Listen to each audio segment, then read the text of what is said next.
सखर ज़िले जे संगरार थाणे जी हद ॻोठ हाजी इनायत अली जोयो जे रहवासी पोरियत मोहम्मद कासिम जोयो पंहिंजी घरवारी मिसमात मारिया ऐं मासूम ॿारनि सां गॾु सखर प्रेस क्लब ॿाहिरां एहतिजाज कंदे ॿुधायो त 6 महीना अॻु 4 वरियनि जे मोहम्मद सकलेन खे बुखार थियो हो, जंहिं जे इलाज लाइ संगरार लॻ ग़ुलाम ॻोठ में घर अंदर क्लिनिक हलाईंदड़ अताई डॉक्टर शहजादो शेख वटि वियासीं, जंहिं सकलेन खे ग़लति दवा ॾिनी। दवा जे इस्तेमाल बाद सकलेन जी हालत ख़राब थी वई। खेसि एमरजेंसी में सखर ब्लड बैंक अस्पताल दाख़िल करायो, जिते टेस्टूं करण खां पोइ डॉक्टर ॿुधायो त सकलेन जो खॿे पासे वारो गुर्दो फेल थी वियो आहे।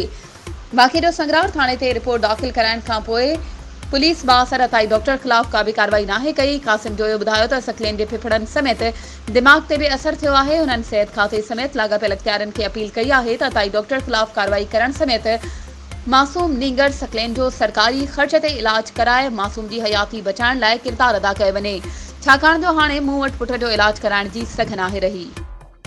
वधीक ख़बरुनि ऐं अपडेट्स जे लाइ असांजे चैनल खे सब्सक्राइब कयो ऐं हा, बेल आइकन खे प्रेस करणु न विसारिजो त जीअं असांजी हर नई अचण वारी वीडियो तव्हां ताईं पहुचे।